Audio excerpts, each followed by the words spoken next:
அடுத்த தலைப்பில் உச்ச நீதிமன்ற தலைமை நீதிபதியினுடைய தகுதிகள் பார்க்குறோம். He must be a citizen of India. அவர் இந்திய குடிமகனாக இருத்தல் வேண்டும். செகண்ட் ஒன் பாயிண்டில் he should have worked as a judges of the High Court for at least 5 years. அவர் 5 ஆண்டுகள் உயர் நீதிமன்ற நீதிபதியாக பணிபுரிந்திருத்தல் வேண்டும். தேர்ட் ஒன் பாயிண்டில் he should have worked as an advocate of High Court for at least 10 years. அவர் 10 ஆண்டுகள் உயர் நீதிமன்றத்தில் வழக்குரைஞராக செயலாற்றி இருத்தல் வேண்டும். குறைந்தது 10 ஆண்டுகள் வழக்கறிஞராக இருந்திருக்க வேண்டும்.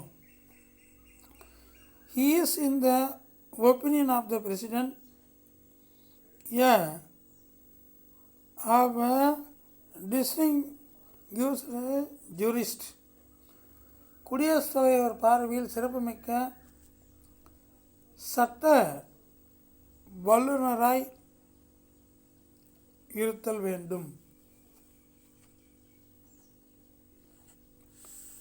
The Constitution also provides for the appointment of judges to the Supreme Court on an ad hoc temporary basis. ad hoc basic அப்படின்னா தற்காலிக அடிப்படையில் உச்ச நீதிமன்ற நீதிபதிகளை நியமிக்க அரசியலமைப்பு சட்டம் வழிவகை செய்கிறது. The Chief Justice and other judges of the Supreme Court hold the office up to the age of 65 years. இதோ லைன் பண்ணிக்கோங்க. உச்ச நீதிமன்ற தலைமை நீதிபதி உட்பட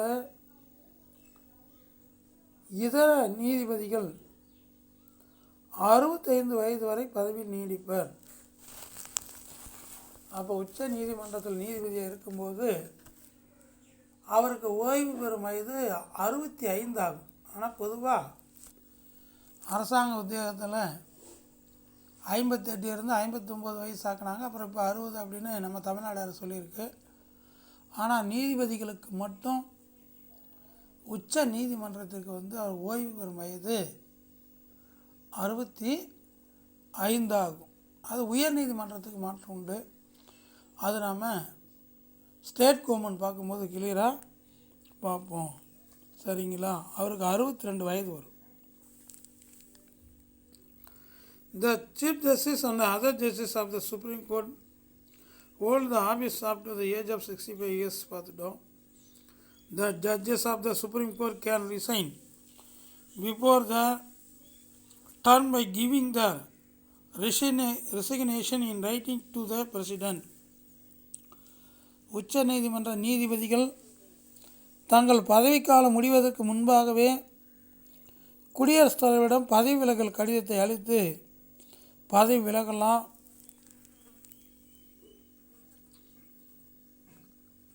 அல்லது the President also has the power to remove the judges by and invoking impeachment provisions.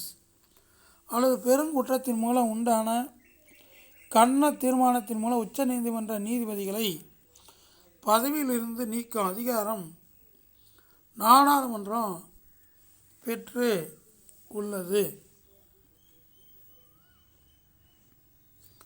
Supreme Court has its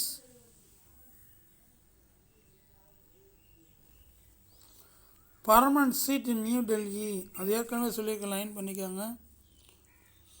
உச்ச நீதிமன்றத்தின் நிரந்தர தலைமையிடம் புதுடெல்லியில் அமைந்துள்ளது. இது கொஸ்டின்ஸ் எப்படி கேட்கனா, the Supreme Court has its permanent seat in dash அப்படின்னா new Delhi. It may also sit any other place in India which may be decided by the Chief Justice of India with the approval of the President of India. என்ன இந்திய குடியரசுத் தலைவர் இசைவு பெற்று இந்திய தலைமை நீதிபதியின் முடிவின் படி வேறு எந்த மாநிலத்திலும் அல்லது எந்த ஒரு இடத்திலும் இந்நீதிமன்ற அமர்வு அமையலாம். Powers and functions of the supreme court. உச்ச நீதிமன்றத்தினுடைய அதிகாரங்களும் பணிகளும். உச்ச நீதிமன்றத்தினுடைய அதிகாரங்கள் மற்றும் பணிகள். அப்புறம் ஒரிஜினல் ஜூரிஸ்டிக்ஷன். அதை நம்ம ஒரிஜினல் ஜூரிஸ்டிக்ஷன்னா தனக்கே உரிய நீதி வரையறை. The cases which are brought directly in the first instance to the Supreme Court come under and of original jurisdiction. உச்ச நீதிமன்றம் நேரடியாக வரும் வழக்குகள் தனக்கே உரிய நீதி வரையறைக்கு உட்பட்டதாகும். திஸ் மே பி அவைகள் dispute between the government of India and one or more states of. இந்திய அரசிற்கும் ஒரு மாநிலத்திற்கும் அல்லது அதற்கு மேற்பட்ட மாநிலங்களுக்கு இடையே ஒன்று சிக்கல்கள். ஒரு எக்ஸாம்பிள் கர்நாடகாவிலிருந்து காவிரி ஆற்றிலிருந்து தண்ணி தமிழ்நாட்டிற்கு வந்திருக்கு. அதனால் நம்ம தமிழ்நாட்டிற்கு கர்நாடகாவுக்கும் பிரச்சனை. நாம் யார்கிட்ட போவோம்னா மத்திய அரசாங்கத்துக்கிட்ட போவோம். அப்போ அந்த பிரச்சனையை தீர்த்து வைக்கக்கூடியது எதிரா அப்படின்னா சுப்ரீம் கோர்ட். இந்த சுப்ரீம் கோர்ட் சொல்லி கூட கர்நாடகா மக்கள் கேட்கறதில்ல. காட்டு மிராண்டித்தனமாக சில நேரங்களில் காவிரியில் தண்ணி விடாமல் பண்ணுறாங்க. அதுக்கு தான் இது ஒரு மாநிலம் அதுக்கு மேற்பட்ட மாநிலங்களுக்கிடையே பிரச்சனை வரும்பொழுதும் மத்திய அரசாங்கத்துக்கு பிரச்சனை மாநில அரசுக்கு பிரச்சனை வரும்போதும் அதை தீர்த்து வைப்பது தான் உச்ச நீதிமன்றம். செகண்ட் ஒன் பாயிண்டில் dispute between two or more states. இரண்டு அல்லது இரண்டு மாநிலங்களுக்கு மேற்பட்ட பிரச்சனை. இதே வாட்டர் ப்ராப்ளம் எங்கே இருக்குது? நமக்கு ஒன்று காவிரி, இன்னொன்று பார்த்திங்கன்னா கிருஷ்ணாநதி ஆந்திராவிலேருந்து வரக்கூடிய நதி. அதில் இருந்தால் குடி தண்ணீர் எங்கே கொண்டு வந்தாங்க அப்படின்னா நமக்கு சென்னை கொண்டு வந்தாங்க. அந்த மாதிரி மாநில அரசு விடமாட்டா ஆந்திரா அரசு சொல்லும் போதும் நமக்கு என்ன பண்ணலாம் அப்படின்னா இந்த சிக்கல்களை தீர்த்து வைக்கக்கூடியது எதிரா அப்படின்னாக்கன்னு உச்ச நீதிமன்றம். The rights are issued by the Supreme Court for the enforcement of the fundamental rights. அடிப்படை உரிமைகளை நாடாளுமன்ற நடைமுறைப்படுத்துவது தொடர்பாக எழும் சிக்கல்கள் ஆகியன உச்ச நீதிமன்றத்தின் தனக்கே உரிய நீதி வரையறைக்கு உட்பட்டதாகும்.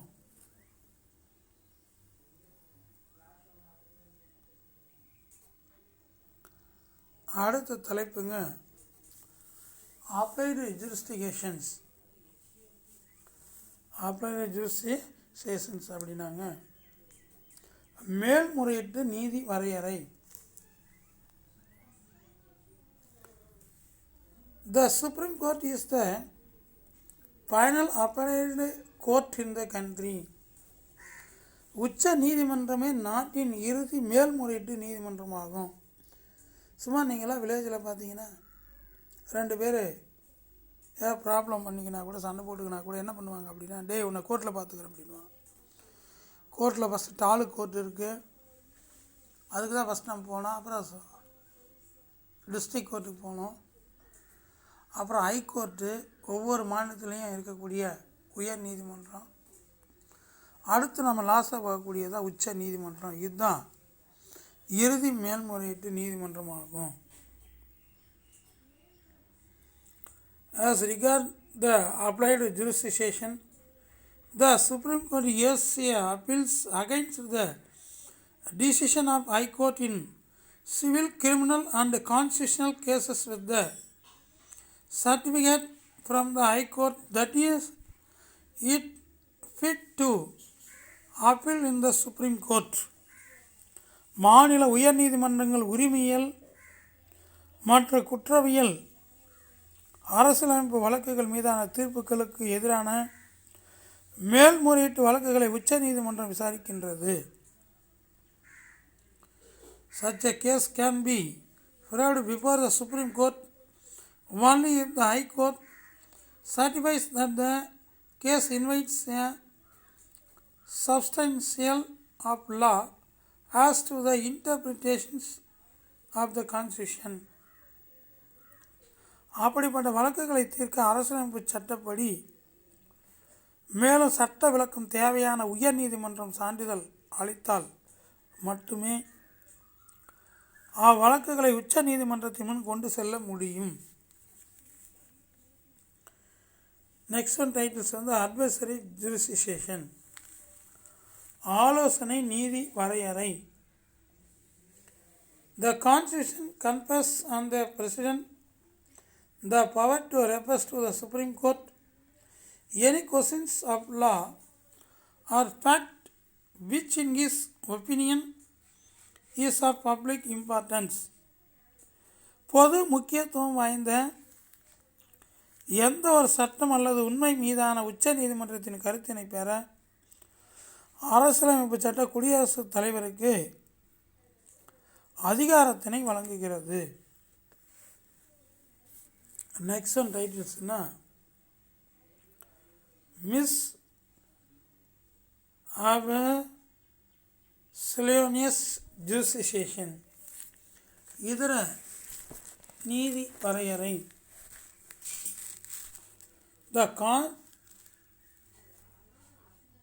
அடுத்து நம்ம ஃபோர்த் ஒன் பார்க்குறோம். த லா declared by Supreme Court is pending on all court within the territory of India.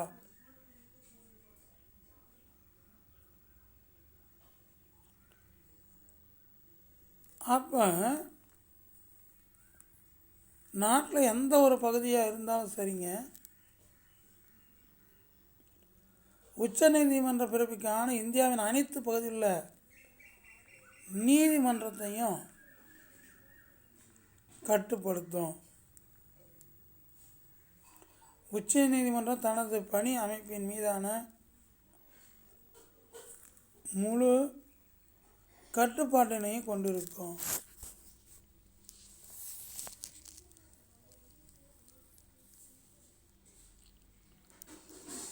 அடுத்து செகண்ட் ஒன் பாயிண்டில் the supreme court is authorized to make rules for regulating generally the practice and procedures of the court with the approval of the president. குடியரசுத் தலைவருடைய ஒப்புதல் பெற்று நீதிமன்றத்தினுடைய பொதுவான செயல்முறைகள் வழிமுறைகளை ஒழுங்குபடுத்தும் விதிகளை உருவாக்க உச்ச நீதிமன்றத்திற்கு அதிகாரம் வழங்கப்பட்டுள்ளது. நெக்ஸ்ட் ஒன்ல ஜுடிஷியல் ரிவ்யூ.